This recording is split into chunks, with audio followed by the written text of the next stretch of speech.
Hello, ladies and gentlemen. Thank you so much for tuning in to the SHC Division of Business podcast. This is your host, Ethan Sisk, and today we'll be featuring the president of Spring Hill College, Mary Van Brunt. In today's episode, we'll be covering how Dr. Van Brunt's professional career unfolded, her strategic plan for Spring Hill, and recent changes in higher education.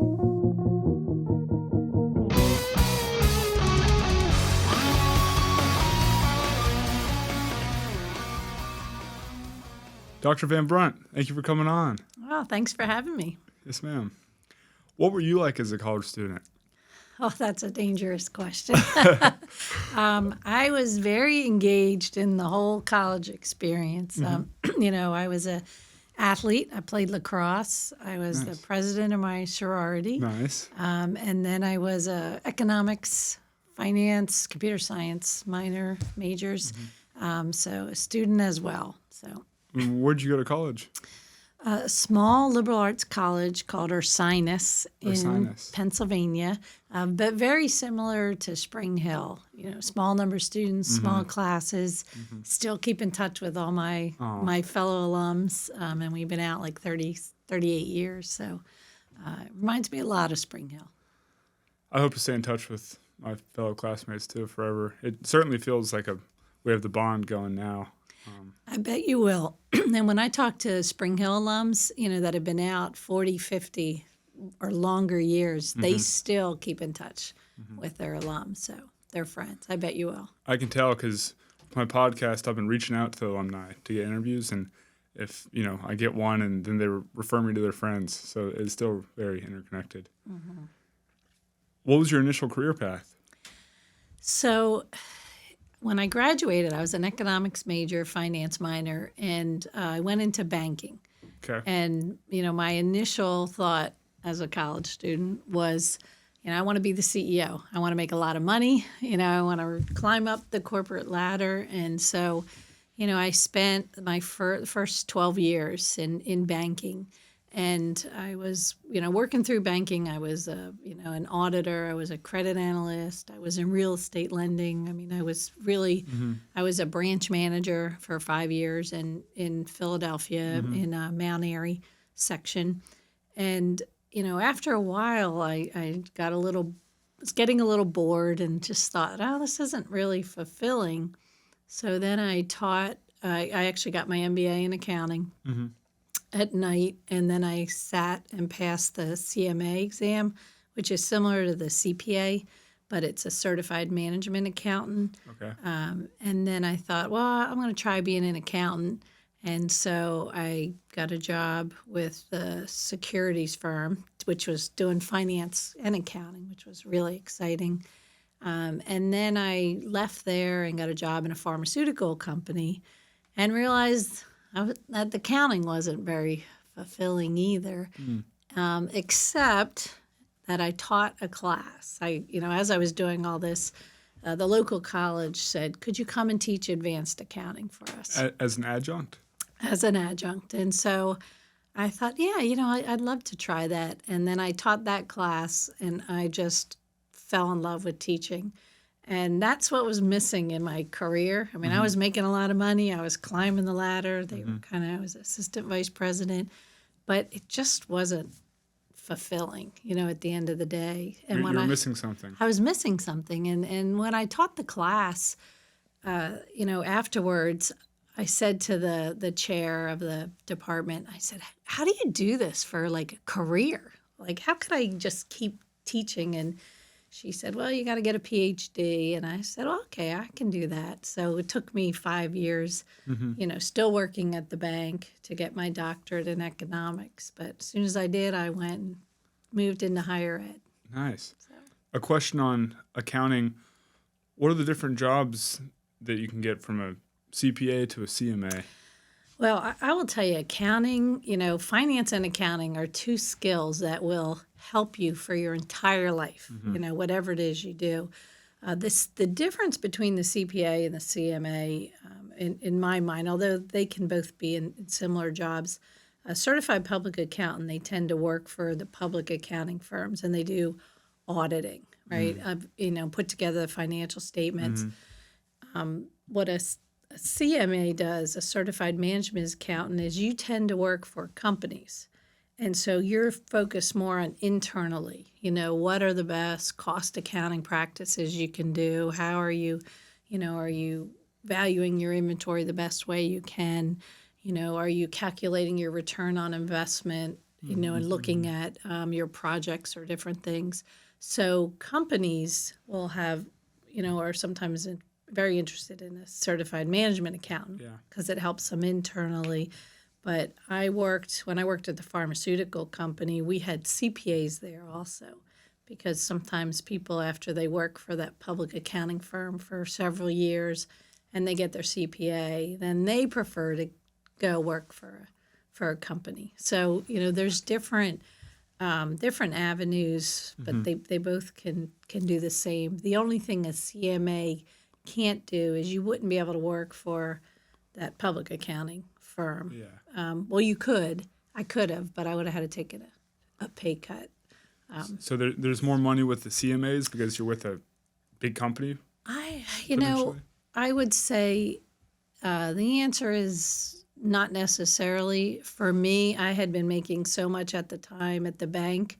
For me to leave the corporate world with my experience and go into a public accounting firm would have been a reduction in pay. Gotcha. But a college student right out of college working for a public accounting firm, those are usually pretty good paying jobs. You put in a lot of hours, but it's a good paying job. And then just where you take that, where you go, depends on what your possibilities are. I remember one thing we talked about previously was just like the hard work and the drive, and no matter what field or industry you're in, if you just continuously climb, then you can get to somewhere pretty nice. Oh, you definitely can. And I always, when I started out, I will say I started out wanting to be the CEO of the bank, and saying I wanted to climb that ladder. But what I found when I was actually working is, one, you work hard at whatever job you have. And then, you think when you graduate college, I'm done learning, I've spent all this time. But what you realize is that it's not just knowledge is power, but you're eager to learn. And so I would get bored after a couple of years, doing the same thing. And then I would say, okay, what else can I do? And I would move around in the bank, or I would get my MBA or my CMA, constantly trying to learn more. And then you build all those experiences, and then you become very valuable because you have all different experiences. And so I think it is that hard work, and, again, just thinking, do your job the best you can, but then, okay, what else can you learn? Don't be complacent. Stay open-minded and for new opportunities. I think so. Back to the branch manager, your branch was one of the most successful in Pennsylvania? Well, I will say it was a turnaround success story. So in Philadelphia, there's a wide variety of and disparity, I would say, of income in some of these branches. I worked in Society Hill, which was probably the highest income area of Philadelphia. And then I was the branch manager in West Mount Airy, Germantown, which I would say was one of the lowest income areas. And when I took over as the branch manager, that was actually back in the 80s when they still had redlining, where you would actually not be able to make loans to certain, customers in areas because of their low income. And luckily we got that lifted so we could start doing that. But when I took over the branch, it was a mess. I can't even go into some of the details, but we had to let go of the whole staff for some things that were going on, some illegal activity, just different things. And so we built a team, and they used to do contests all the time, sales contests. When you're at the bank, you say, would you like a credit card application? Or, that's part of it. And, the team was so discouraged because they were like the last always. They never won anything. They were always considered sort of the worst branch in Philadelphia. And so, we pulled the team together and said, we can do this. And for, 2 months in a row, we won this competition. And we won some money. So we bought a nice TV for the break room. But it was more than that. It was all of a sudden the team felt really good about what we could do. Recognition. And then the other branch managers were like, well, what are you doing over there? Like, how in the world did you do that? And so it was a great feeling for all of us. So it was considered a success that we turned around this branch that was low performing. And, we became a higher performing branch with loans, with sales, with everything. So it was probably one of the best, management experiences I've had. How did you go about getting the red line lifted? Well, it wasn't me, the government Okay. luckily, passed that regulation right when I was in there.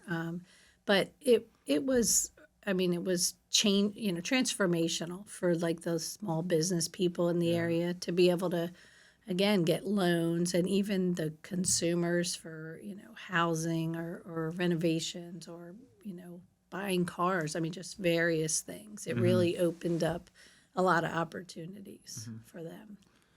When a red line district is opened, do they get the same interest rates as normal people, or do they spike them higher because they're unsure? No, I would say the way the interest rates work is it's a risk return type of thing. So I know younger students and people all understand the idea of a credit score, right? You can type something in and say, this is your credit score. Well, back then we did a sort of manual credit score. So if you apply for a loan, let's say you want to buy a car or you want to buy furniture for your apartment, first thing I look at is your credit report. Do you pay your bills on time, right? That's a piece of it. That's building your credit.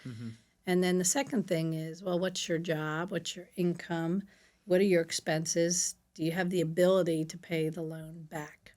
And so you look at all those things together, and if you're what we would say a high credit risk, meaning there's uncertainty that you'd pay it back, then we're going to charge you a higher interest rate. Yeah. Right? So it's more has to do with that, not, Gotcha. not anything else. But now they do all that quickly and you get a credit score. But it's the same principle. Yep. It was just more fun doing it manually really? I thought. When you went back, or when you started as an adjunct, you were at Cabrini College? No, that was my first full-time job. My first job as an adjunct was actually at Alvernia College in Reading. Yep. So how long were you there until you started it? So I taught that one advanced accounting class, and then and I loved it. So I thought, well, let me try it again before I go and get this Ph.D. And I taught at Muhlenberg College in Lehigh Valley, and taught like a basic accounting. And then I taught an accounting in the American Bankers Association. They used to have classes. And then I was convinced that's what I wanted to do. So then I stopped teaching because I was going to get my PhD at night, and I was working at the bank all day. So how was that? Because you had a young family too at the time, right? I did. So I did. School, job, young family? Yep. Where do you find time? Well, I'll tell you, and I did. I started the program when my son was 2 years old. My daughter was 6 weeks old, and I had another one halfway through. It was kind of a crazy time, but I did all my homework from the time they went to bed till usually like 11 to 2 a.m. is when I would, do my homework. And the 2 nights a week I went to Lehigh for class. I would stay afterwards, go to the library. I did as many assignments ahead of time as I could because, the kids get sick. Like you have less control over your hours. But, when you're determined and you really want to make There's a no change. stopping you. You won't stop, and you just got to stick to it. And it's similar like when you're in college. I always found when I was, the semesters when I was playing lacrosse, I actually did better in my classes because you just don't have the time to fool around. You have to be really focused. I can really attest to that. My freshman year here, I didn't do any athletics, just school and, some social activities on the side. And then sophomore year, I started basketball, and then that led to track. And night and day difference for staying on top of the right stuff. And now you probably wonder, what was I doing my Who was freshman that year? guy? Yeah, or how did I have all that time on my hands? Yeah. There's a great saying my mom says, and it's like idle hands are the devil's advocate. Yeah, So yeah. You got to stay busy and stay in motion.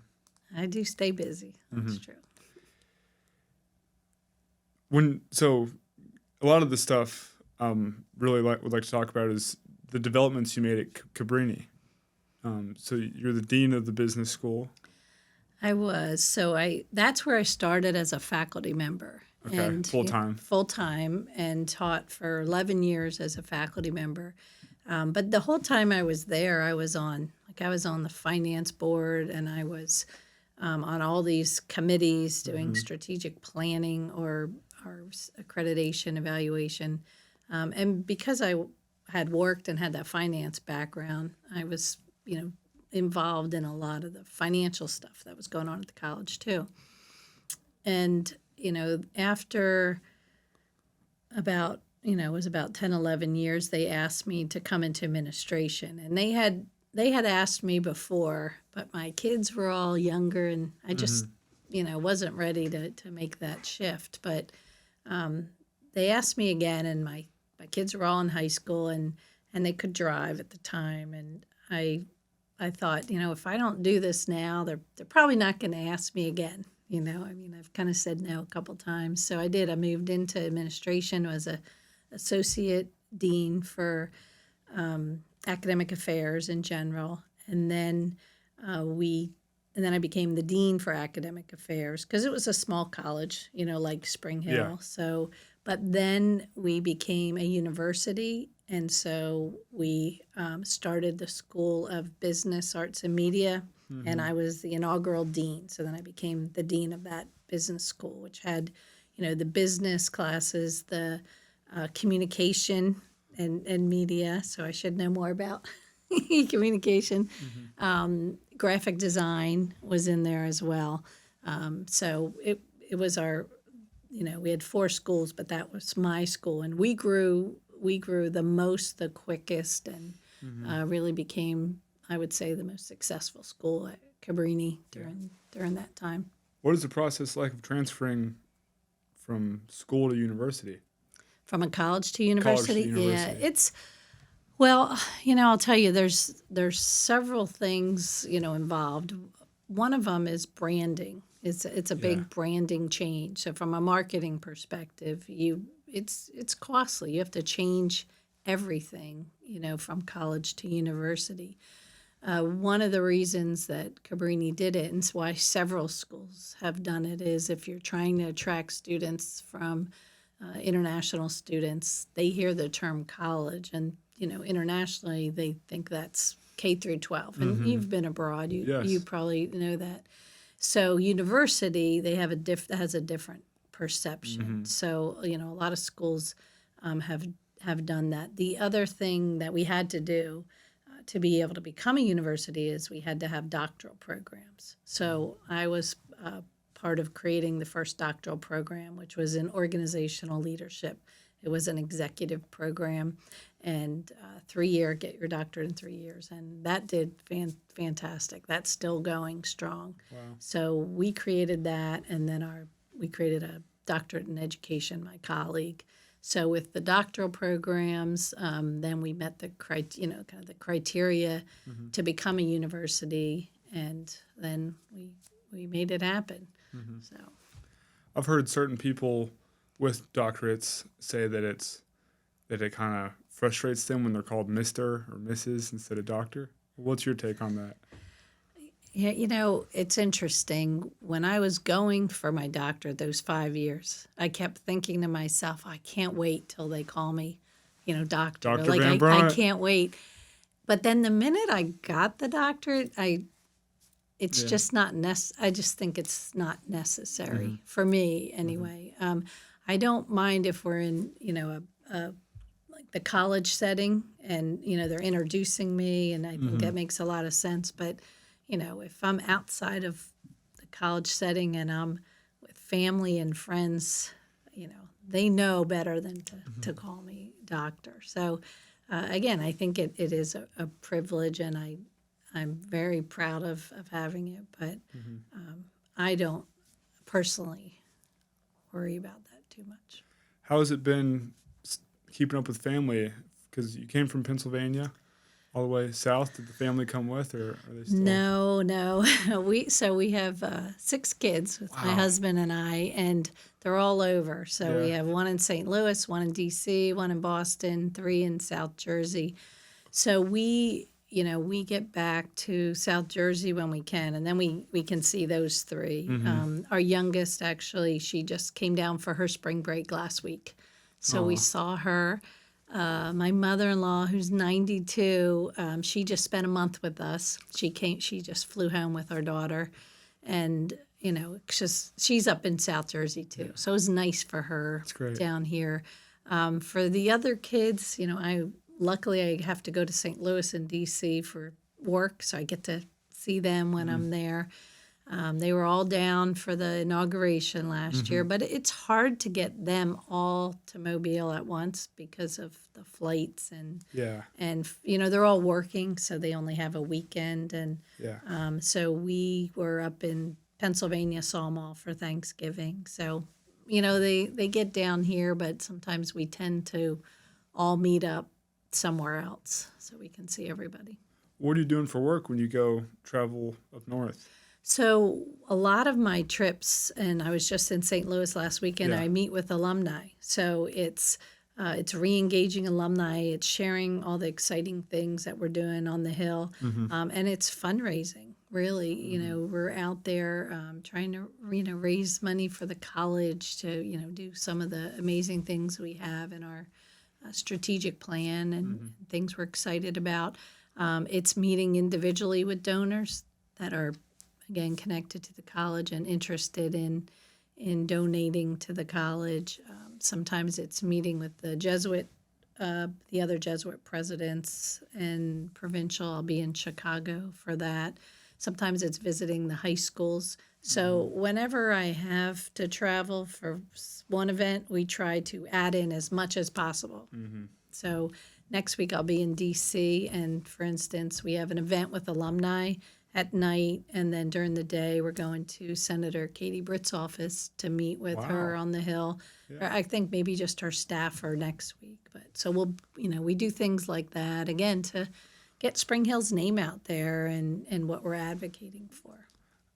I was in D.C. last week and all around the Hill, and it's a spectacular place. Oh, great. Were you advocating, or what were you If I had the chance, I talked to some people in sales from Spring Hill, but I actually had a conference on biofuels for a class. Oh, great.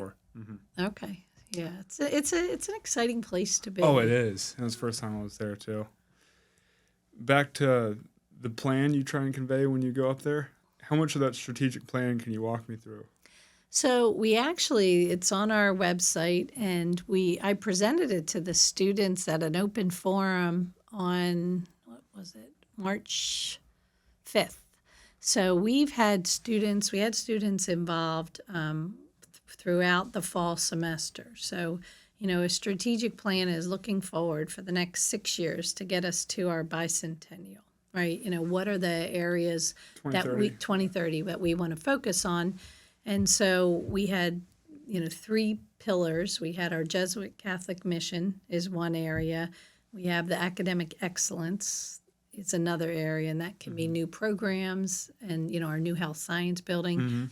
And then we have enhancing our beautiful campus. And that can be, the academic spaces. It can be other spaces we can gather. It can be the athletic fields and that type of thing. So in the fall, we opened it up to the campus community, and we had 5 weeks of coming together for weekly meetings. And we had students there from SGA, from athletics, from the Greek organizations, as well as faculty and staff. And over those 5 weeks, we kind of went through some of the reports that we had, some of the previous analysis we had done for different things. And we came up with a plan, and we kind of had to fine tune it. And so we now have those 3 pillars. We have strategic initiatives under them and more initiatives under those. And so our board approved it in February, and then we shared it. I shared it with the faculty and staff after that, and then I asked the SGA if I could share it with the students. So I did. We did an open forum, Yeah. and they asked really good questions. So it's actually, you can go onto our strategic plan website, and you can, see the plan and see those strategic initiatives. That's wonderful. Yeah, it's exciting. Yeah. With athletics, and one more thing on the plan, I feel like you really encompassed everyone in getting their input. That's awesome. Yeah, I mean, we tried to. We tried to get Yeah. as many people that were involved. And I will say, for each event, we would have 70 to 80 people Yeah. at each of those weekly meetings. And it was really helpful to get all that input. Do you feel that athletics can bring more value to SHC? So, I do believe that with our Cura Personalis focus, that we're focusing on the whole student. And I think that includes the athletic programs. It includes, what the students, their social programs, the co-curricular activities we can have for them, as well as the academic excellence and what they're learning in the classroom. So I think it's all part of that student experience, and we really want the students to have a great experience. So it might be a student athlete, has a different experience, but it could also be a student that's not playing a sport but wants to, have different opportunities, in Outlaw Center that they can do recreationally, or intramurals or different things. Yeah. So it really is just making sure that we can provide you the best experience. Intramurals are a huge camaraderie builder on campus, I've noticed so far, just because, it gives a chance for everyone to do athletics instead of just the athletes. When you're traveling and talking about Spring Hill, how do you present it to people that are unfamiliar with it? Well, I do talk a lot about our Jesuit Catholic mission, and in the world, especially in Catholic higher ed, the reputation for the academic rigor for Jesuit colleges is known. So, I love talking about our student outcomes and how well our students do. We talk about the exciting things we're doing, building the new Health and Science Innovation Center, the Title III grant that we have. So, some of these exciting fundraising opportunities, and how we're expanding and we're addressing, the workflow shortages with nurses and doctors, and in the STEM fields, how, our new building and our programming will help with that. And, really just try to get people familiar with this, little college on the hill. And, I think what a transformational experience that we can offer. So, talk about it as much as I possibly can. Yeah. There have been lots of changes in higher education in the last few years. How do you feel Spring Hill has adapted to those changes? Well, I would say in this last year, I have a great cabinet, great leadership team, and then even a broader, kind of leadership team that works with them as well. And one thing I'm excited about is we're really trying to be creative and innovative in how we approach things. And that's what you have to do in higher ed today. The old models don't work. There's a lot of challenges out there, and we see that for the small schools. Do you feel that's why the changes are happening, because it's finally realized that the old models are, out of date? Yes, I think it's what we're seeing. Enrollments declining, and COVID mixed into that, impacted that. It's harder to maintain the buildings. There's, for a lot of these older colleges that have that, there's less students. We all know the demographics are shrinking, less students going to college. The narrative out there is kind of negative against higher ed, that, you don't need a degree to get a good job and make money. And I think that narrative is losing the focus of what it means to be college educated versus, just getting the degree to get the job. It's more based off of dollar denominations, not, the personal development. It college is. brings. And, what our students learn, and I think this is what I learned with that Liberal Arts Foundation, is you're learning skills for a lifetime. And that's why it was so easy for me to transfer my skills and change jobs and change careers. It's not about just this is what you need to get that first job out of college.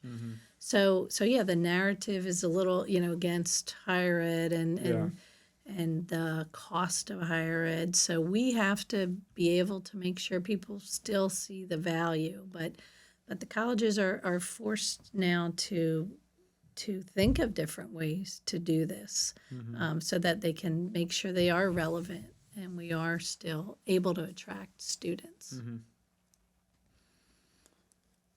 How has your background in finance benefited you as president?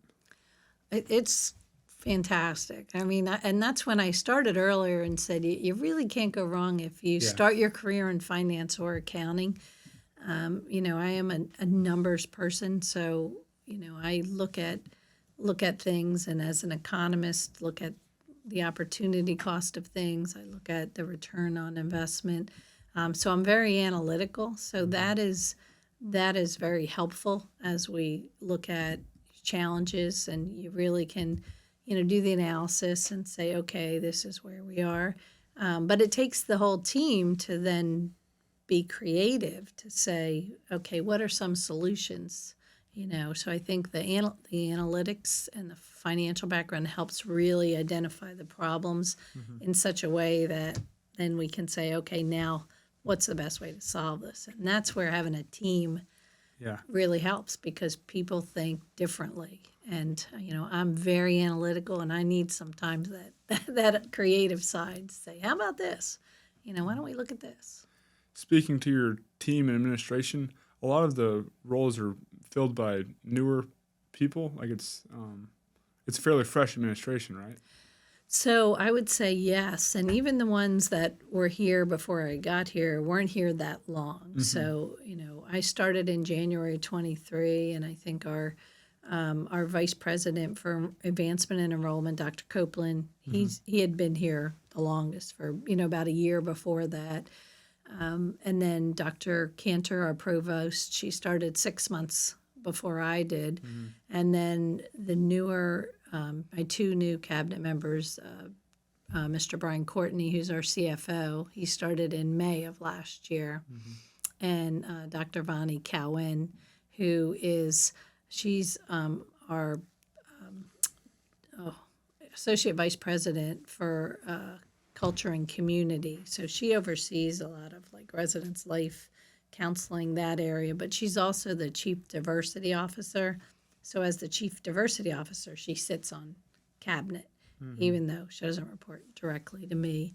And then we have Father Bob Poirier, who's our VP for mission. So it is a very new cabinet, but they bring with them experiences from other places, which again is really helpful. And there's definitely a lot of potential for y'all to mold together real easily if you're all kind of just, or it's all kind of fresh to everyone. It is. And, what I like about that, one of the things I dislike the most to hear, and this has been everywhere I've worked, is we've always done it this way. And again, that's a bit of that being complacent, right? Really challenging yourself to say, well, is this the best way? Could we do something different? Thinking outside that box. And so that's what's great about newer people, especially when they get here. It's a fresh perspective. Open-minded, ready to and they rock. can say, well, why are we doing this? And you really push it. And, if there's not a good reason, well, then let's think of some other things we can do. So it is, we have a great team. We work really well together. We hold each other accountable. And then we, we share, again, ideas. What can we do? What can we do differently or better? On the team you have, what's the pull? Is it higher education that's the common denominator for them wanting to work at a college? They just like that, or is it networked that brought them here? I would say there's different things for each, but the overriding one that, and myself included, was really the mission. Okay. Was wanting to work somewhere to make a difference, and where the mission is really something that everybody believes in, and it's the most important thing that we're focusing on, and that's what I believe drove everybody here, and is what keeping our team here. This is not the place to be if you want to make a lot of money. When I left corporate to go to higher ed, I took like a 50% pay cut. Oh man. It's not, you're not in it for the Yeah. money if you work in higher ed, especially Catholic higher ed. It's really about the mission, and what I said earlier, you got to believe in it and you have to be passionate about it. And so I think that's what brought him here, and that's what keeps him here. That's a great common denominator, just passion and genuine drive. What has been the biggest challenge so far in your tenure? Oh, well, I would say, what we talked about, the challenges in higher ed, and Across the board. across the board, and Spring Hill is no different. We're a small school, and so, we had enrollment declines for many years, and now we're increasing enrollment. We have a lot of exciting things going on, but trying to turn that corner and really put everything in place for our strategic plan. It's challenging, and trying to build up new classes, and there's constant things thrown in there, like now the FAFSA's delayed. It's constant challenges that you have to be problem solving for. Yeah. So I would say that's been the challenge. But I want to compliment you. I've been here for 3 years, and this year has just been the most. I feel everyone's on board with Spring Hill, and I feel like in maybe my first 2 years that it was some people here but not wanting to be here, so they was kind of going through the motions. But this year, I feel that my class, the juniors and seniors, have kind of encompassed a leadership role, and the freshmen are bought in, and the administration is willing to help us in any way possible. So. Well, I'm glad you feel that way. We Yeah. definitely try to, we listen to the students and try to address their concerns. And I'm honest sometimes to say, I need more than a hot minute for us to look at this. Some things take a little bit longer. Of course, but and students don't always recognize that. yes, but I think the SGA's been great. I mean, the students that I've worked with just have been fantastic. And I do see that spirit, and your leadership is important for your setting the tone for the freshman class that comes in each year. And then it just builds, it just rotates. What do you do for fun outside the walls of SHC? I would say when I'm not working, I love to read, but probably my favorite thing to do is to travel. Okay. And with my husband, you got to meet my husband and the kids. We take various kids when we can, but we love to just go someplace new we've never been, and really try to immerse ourselves in the culture, and try to learn the language, and do whatever we can. So when I have time, that's what I like to do. What spot's next on your list? So we're planning, my husband's a World War II buff, history buff, and so we're actually planning a trip to Germany. Wow. Neither of us have ever been to Germany, and he speaks German. Well, a little bit. He's catching up on it. What made him want to start learning German? That's what he took in high school, I'm not sure why, because most of us took Spanish or French, but he took German. So he'll be a great translator for. He is. He's practicing his Duolingo every day, and I'm doing my Spanish. He's doing his German. So that's our next trip we have. That sounds great. I'm excited. What advice would you give to current students that are getting ready to graduate? Oh, I would just say to follow your passion, not the money. That's what I learned. But, it's not always easy when you're first graduating. But, really again, you have to keep learning and keep, Right. It's a continuous, growing. lifelong process. It is. And I would say, every job you take, you're going to learn something from, and look at it that way, and if you're holding out for this perfect job, that might be years down the road, but, every job, do your best, learn something, learn new skill. You're going to, build on those experiences, and then, be open to different opportunities. Sometimes you have to take a risk too, and, whether it's a startup or trying something new. But, I have full faith in the education that you have, that, our students will be able to do that. And then enjoy. You work for so long of your life. You have to enjoy it. And you have to, be happy about it, because you could make all the money in the world, and if you're miserable at your job, it's not worth it. Yeah. Your health is your wealth. Yep, exactly. Back to the work and how it transforms you. There's a great quote I heard that the work works on you more than you work on it.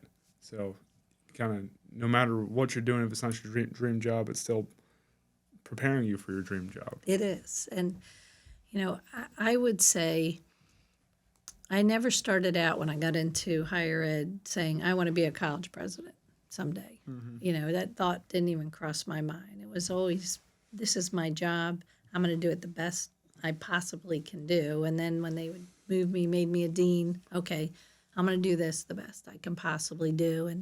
And when I became a provost, and, but one thing I will say is I do love this job. I mean, this could be my dream job. It's only been a year, so we'll see. But I always love working with the college students. They keep you young, and you're at such a stage. There's so much hope, like watching what are they going to do, in their life and their career. And I love being in that environment. And, I love the Spring Hill community, Mobile community. I couldn't ask for a better place to be right now.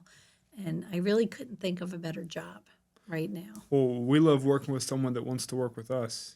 It's sometimes I feel like the younger generation can get pawned off and like, they're just millennials. But you're here for us, and we want to be here for you too. Oh, well, thank you. And, I have 6 kids in their 20s, so, they keep me on the ball too. Definitely. But no, I think that, again, I've been really impressed with the students at Spring Hill. Well, I really appreciate you coming on today. This is a very pivotal interview for my podcast, and I just want to say thank you for me and the rest of the students for all you do for us. Well, thank you, and it was my pleasure to be here. Yeah. So. And when it's 2030, I want to come back to party for the 200 year anniversary. Oh, that's going to be a big celebration, and probably not one celebration, probably all year long. But we're definitely gonna be celebrating that bicentennial. Thank you, Dr. Van Brunt. All right, thanks, Ethan. I would like to personally thank everyone who tuned into this episode of the SHC Division of Business podcast. Our aim is to give young professionals insight into their desired field or potential job of choice. If you gain anything from this, or have any compassion whatsoever, please share with someone you see fit.